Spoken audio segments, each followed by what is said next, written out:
Time for some Friday basketball here with Erik from eTop2 on Sports. I'm Gino. You can find me. It's me, Gino B, on social media.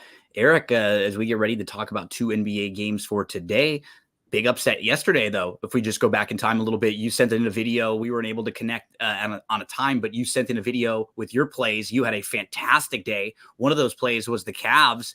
We're seeing this Boston team now. They're really talented. But this particular group, and I think with the coach, they have some weaknesses. And we see they're not disciplined. They are sloppy. The way that they play in particular, a lot of times, they're beatable.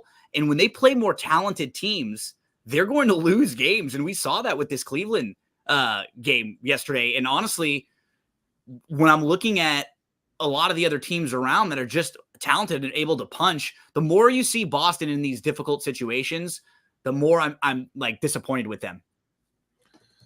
This is just what they do. One of my key stats were after they win favored by 10 and win by more than 10 in the next game, favored by 10, they lay an egg. Let down. And Yep. This has been going at it since the COVID year. This is just what they are. Are they talented? Yeah. But this is just who they are. And I really think games like last night showed why they miss Marcus Smart. Yeah, just some intensity here and there. We had a question that came up, said, Gino, want to ask you what moves you think the Lakers make mainly at the point guard position and what coach? So that's a good question. For me, you just have to be careful about what moves you make because the Lakers will have some flexibility. We just found out that D'Angelo is going to exercise an option. That doesn't mean D'Angelo won't come back. That means he's going to be looking for more than just a one-year deal. So they'll either have him come back in a deal where they'll have him for a few years. But for, I think a lot of people, they would like to try something else because we've done that with D'Lo. He's had some ups and downs. He had a great season, but some other playoff weaknesses. So I think, Erik, you just have to be careful. You pointed out Murray you thought was a fit. I'm not sure if he's the guy, but for the Lakers, they don't have a lot of moves to make, but they do have enough wiggle room now to make one or two big ones. And you just got to make sure that those are the right ones. You know, you look around right now, a guy who I think would be a nice fit, someone like this, a younger kind of star. Obviously, like Mitchell is performing very well right now. I want someone that maybe a little bit more two-way than Donovan Mitchell, someone who can just at least not be awful on the defensive side. So is there anyone for you that came to mind, that would come to mind as like someone you think could pair well with maybe the last year or two of LeBron and then be someone that would be good with AD moving forward after LeBron? We talked about this with Bryce on my show this past week, Bryce from the iUnit Sports Pod. Tyrus Jones from Washington is a free agent. He'd be an interesting pickup. I think that would be a good guy that you come in. He just kind of what he will do is like he'll steady things, and then you can get another star, right? He will be a guy that's like a steadying presence, and you will still have a lot of wiggle room to go get probably another nice piece or two. He wouldn't be your only move, but what's nice about that is it takes the ball out of LeBron's hand, and it's sort of a presence that can steady things a little bit. Like they're not far off. That's the thing. It feels like because they lost in the first round and they got beat by Denver, but they're not that far off if you can get the same contributions you got, especially from Anthony Davis. Coaching wise, Bud went to Phoenix. I don't want JJ Redick. I'll tell you that much. Don't think that one's not like I would actually be fine with JJ Redick as an assistant coach coming in with a proven head coach. And JJ could be like someone that helps maybe run your offense, someone that talks with the guys that like can be the guy to learn. Because I don't think JJ really even thinks he's ready for a head coaching job or this situation here. Would anyone that you think, Erik? And then we'll get into games. And if you guys have any questions about the games or anything you want to talk about, feel free. We'll respond to those. But after this, we'll start talking about our plays for tonight. I kind of liked Lee, the assistant coach. Me too. He would have been a good guy. Yep, he was good. The one that's been getting a little bit of buzz too, you've been seeing him out there a little bit more. The assistant coach from the Timberwolves.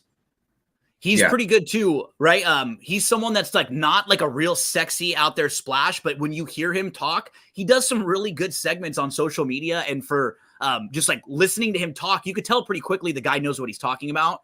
And just like He's someone, they don't need to be splashy, but you do probably want someone that has a little experience too. It's not going to be an easy job with LeBron and AD coming in. I actually had a blog post that came up earlier in the week after the Darvin Ham news that was released. Adelman from the Denver Nuggets. I think that would be somebody that you could use. The old man was a coach, getting rave reviews from Malone. I think that's a guy that could take the next step up. If you want to go completely off the radar, and I'm spacing on his name, UConn's assistant coach under Hurley, he's pretty much responsible for all their offensive sets. So someone like that, I don't know if LeBron would really work with them. I guess that my question to you is, how do you feel that they're going to draft Bronny, it looks like? Yeah, I mean, it doesn't really bother me. Honestly, Bronny's not ready right now. The thing is, physically, I don't think enough people have kind of given Bronny sort of the mulligan, remembering that the kid had a real serious heart issue last year. Like, that's sort of the thing that I don't think gets talked to. Like, did he have a great year in college? No, but I feel like that had a lot to do with it. Bronny will be a good player. Like, he'll still be a guy that can be in the NBA. I don't know how good. He's not LeBron. So anyone that looks at Bronny and thinks he's going to be like LeBron, he's not. He's a 3-and-D type of player. I would have no problem if they drafted Bronny at like the end of the first round or like a second round pick. It really wouldn't bother me at all if you're getting LeBron coming back and that kind of stuff. Really, like, you pay for that for LeBron, and having LeBron around is fine. Like, LeBron's still contributing at a high level. LeBron was someone who I think the Lakers want to be thankful to, because LeBron was the guy that kind of brought the Lakers back after the 5 or 6 years where they were really bad, Erik. They were not at all relevant whatsoever. And so I do think, like we saw the Lakers do with Kobe at the end of their career, they will probably try to overpay a little bit and treat LeBron very well and do everything he asks, because they like to do that with their stars and hope that that is something that gets kind of passed down and that other stars of the future will know. So sometimes that'll impact a little bit on the court. It's kind of like an organizational thing that you do, but we'll see. That's one of those things that doesn't bother me as a fan. We'll see how much LeBron may suffer as he gets a little bit older. But Erik, we'll have plenty of time to talk about the Lakers and the Clippers and all these teams and the Bucks, right? And these really intriguing teams, the Suns, what kind of moves they're going to make, the Warriors, a lot of the Sixers, all of these teams could have a lot of crazy movement tonight. Hey, I'm rocking my Motor City shirt right now. One of the big rumors is Booker coming back home to Michigan. There you go, right? Him and Cade. I think that would be phenomenal. Immediately put the Pistons in the playoff conversation. But we can jump into that later in the summer. I think Bud's a great coach. What Bud's going to do for the Bud's a great players coach. He's not going to how can I word this? Make players do what they don't want to do. I kind of feel that Frank Vogel's getting the raw end of the deal. If you kind of look at it, he was there for the defense. He got them to top 16 defensively. Mm-hmm. And when you kind of look at that unit, for them to be that high with bad what they had, with their talent. That says a lot. The Young, who took the job at BYU, he was in charge of their offense, and their offense was the one that kind of struggled. KD was throwing him under the bus without throwing him under the bus, saying he didn't like to stand in the corner. Because he's not an offensive guy. That's the thing I'll say. Like, and I like Vogel a lot. I think he's a very good coach. I wish the Lakers would have never gotten rid of him. But he's and like you said, if you have some of your stars that buy in defensively and you see what he's able to do for your team defensively, that's where the Lakers were lucky. From the very beginning, LeBron and AD bought in to Vogel right off the bat. They set the tone. And then the rest of the team, that team that won the title was a fantastic defensive team. They would lock you up. Now, they had Caruso out there too, like to defend the perimeter. They had KCP. So think about that. That team would be able to throw out lineups where they had like AD, Dwight, LeBron, Caruso, KCP, just like really big, long, like crazy defensive lineups. And that was fitting to what Frank Vogel wanted to do. This team wasn't built quite the way that he wanted, and he still got them to play pretty good defense. But like you said, for those guys like Durant and them, they'll be in better spots and maybe they'll rotate better or they'll have like slightly better defensive numbers, but they want their games to be enhanced on the offensive side. And when that's not happening, they're going to get frustrated. And now, like, Durant, man, like, what do you do if you're him? You went to go to Kyrie. You left the Warriors. You didn't want to be there because you didn't feel like it was your team anymore. Then you went to Brooklyn and you got paired up with Kyrie and Harden, which didn't work out. Then you go back to the Suns. It just feels like there aren't many other opportunities or options around for KD, especially with how much he's making, and he's getting a little bit older and older. But tonight, Erik, let's talk about tonight. 2 games and game 3s. Huge game 3s, completely different series, though, in that the first one, nothing strange has happened because we've had the home team win the first 2 games. So tonight's a huge game for Indy. They're a 7-point favorite at home, trying to win game 3 to make this a series. They've had tight games 1 and 2, that they probably feel like they could have won, a couple plays here and there. But now you win this game with the way the Knicks are banged up. They lost Anunoby. Brunson, do we know game time decision for him? Game time decision. The line is clicked down to 6.5. So I think it's kind of some Brunson money. He's going to be giving it a try. And we saw so for them now, we already knew Randall was out, Anunoby out, Robinson out, and between Brunson and Hart, those guys have been really banged up. I mean, if you look at it and who's out, just who's banged up for the Knicks, that's a playoff team. That's a whole team. That's a whole starting lineup. I mean, for me, I looked at this game. I expect the Pacers to get off to a hot start. When you just kind of look at what they have done, home games versus away games in the playoff, home games, 35 points they've averaged in the first quarter, away games, 28. So I really expect the place to be rocking. I think they're going to look to push the tempo early. I took them -2.5 for the first quarter. The next bet I did is I took them -5. -5 for the first half. Team down 0-2. Game 3 at home. Last 20 years, 65% against the number. It's just a trend bet. It used to be you take them against the spread for the full game, but books have caught up to that. Yeah, and the lines are big enough. Yeah. I got it at same thing at 4.5 last night, and 5 is completely fine with me. What would be, because actually I've had a few people ask me this too, because sometimes you and I play things very early. So a lot of times we're watching, and as soon as games end at nights, I'll put in plays right away because we'll be able to catch lines. But then sometimes people will ask me, hey, if it's moved a little bit, can you let us know how far you'll go with it? Which I think is a good thing, right? So for me, like 6, like I would be okay going up to about 6 with this, but like I didn't want to play them in the full game up to like 7.5 where it was before. But I think you're gonna get that punch in the first half really from them, and I don't mind your first quarter at like 3 and under. I think we froze there for a second, Erik.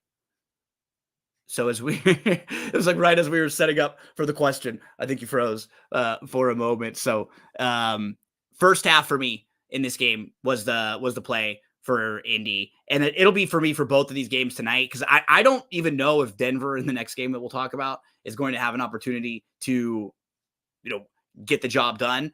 I still think Minnesota is a really bad matchup for them, but I think you're going to get the Denver punch in race number, or you're going to get the Denver punch a little bit later on tonight. So for Indy, again, for any of you playing, Erik will jump back in just 1 second. So let's answer a few questions while we're waiting for Erik to pop back in, so that way he can talk a little bit more about this game.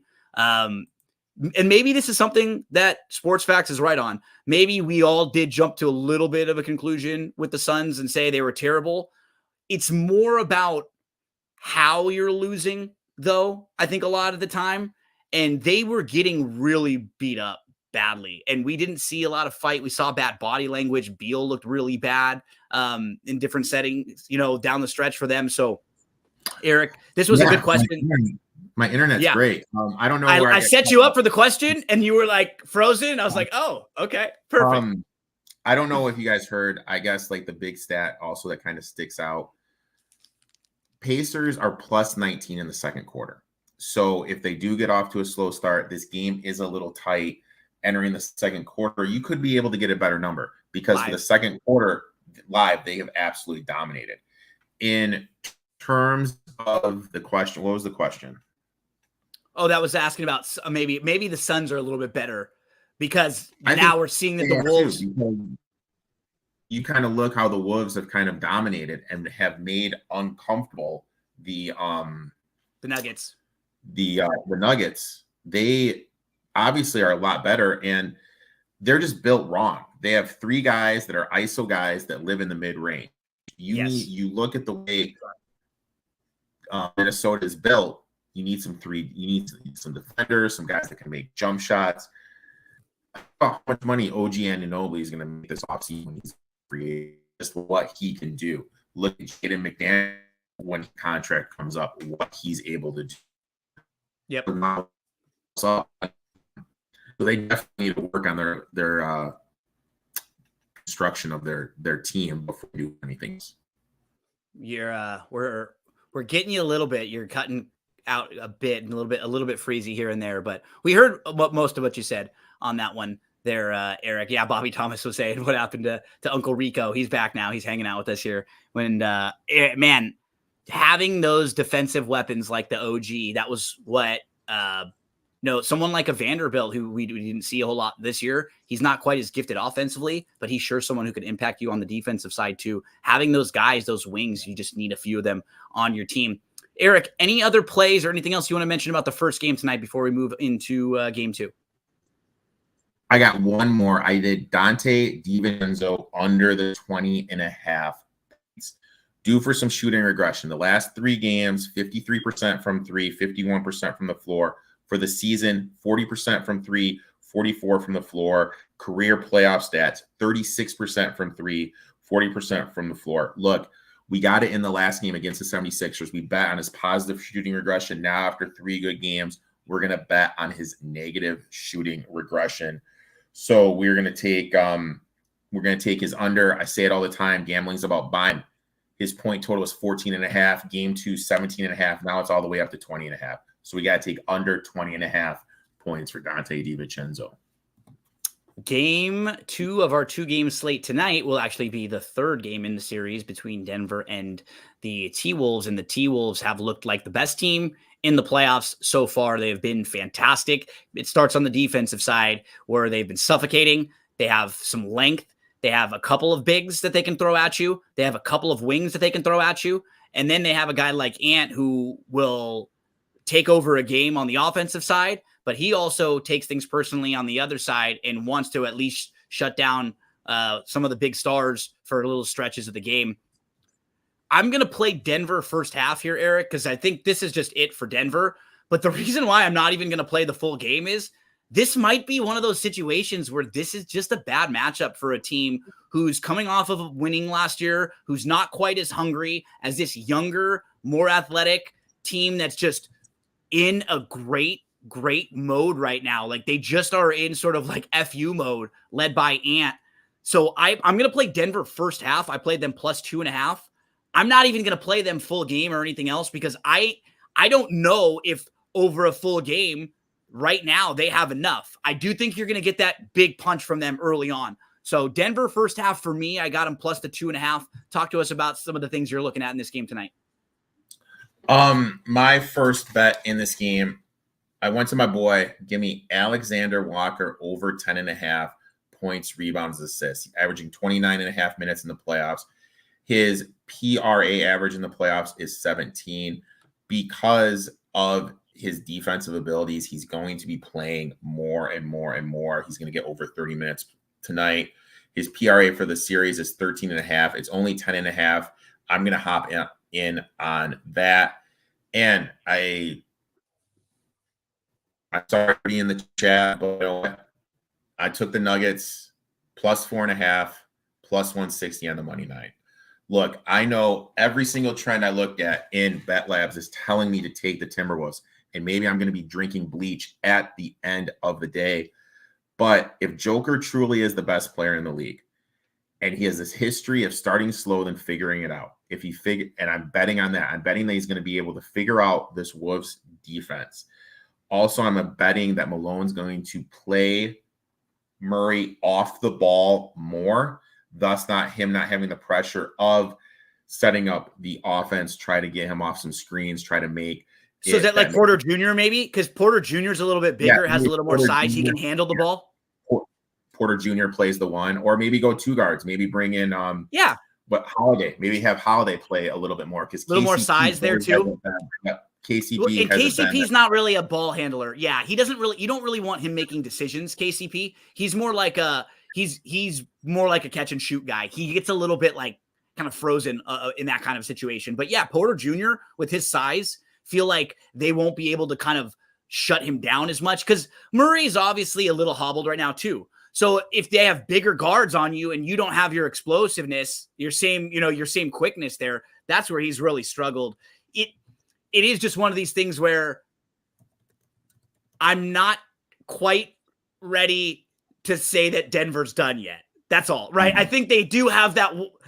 If we do feel like there's one left, like one big pop back left, and it's got to be right now because you're not going down 3-0 and coming back. We're just not seeing that. But if you win this game at home for them, you start to get in their head a little bit, especially if you feel like you figured something out that made it a little bit easier for you offensively. And then we have a series. Even if you go down 3-1, you can still go back home, make it 3-2, and you still have that experience. But this is really it for Denver.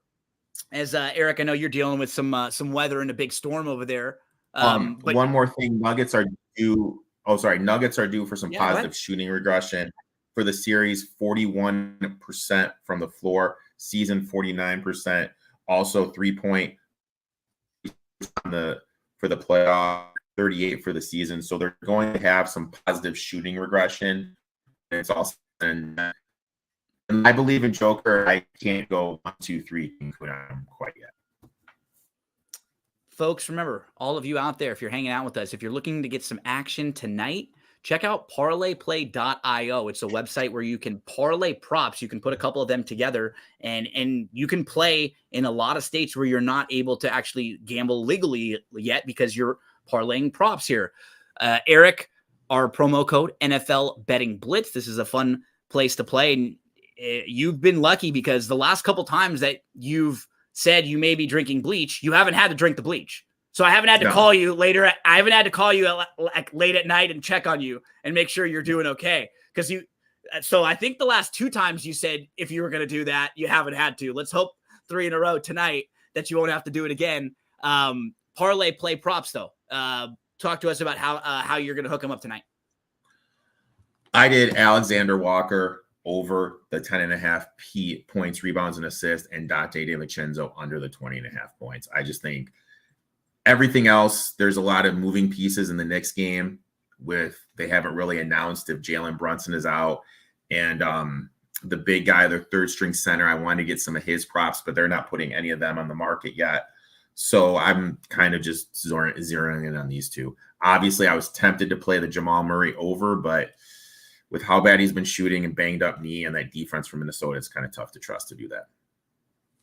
Folks, good luck to all of you out there tonight in your plays. We'll be back tomorrow at noon Eastern time. I think we'll be live. I have to talk with Erik in a moment, or I have to check on one thing. And we'll hopefully be live as many times as we can towards like Friday, Saturday, Sunday. It's always fun to be able to interact with some of you out there, take some of your questions, and check in with all of you. So for Sports Facts says, come on, Erik, you're making a bunch of money over there. It's the storm. It's the storm. It's like not the tornado, but the thunder. Like, I have sirens going off. It sounds like yelling outside right now. And you know what, Erik? I feel like at the end of Rocky IV, if he could change and you could change, we all could change. When I Hate the Lakers is saying thanks, Gino, right? It's like we can all move together in this world, and we can one day. Things won't be so bad. I like that. We show some respect to each other. I hate the Lakers. Folks, Rudy checking in, likes the T-Wolves. Not a whole lot to dislike as of late. Let's Make Some Money was also checking in. We appreciate hearing from all of you out there. Good luck on your Friday plays. We'll be back to talk some Saturday NBA with you tomorrow.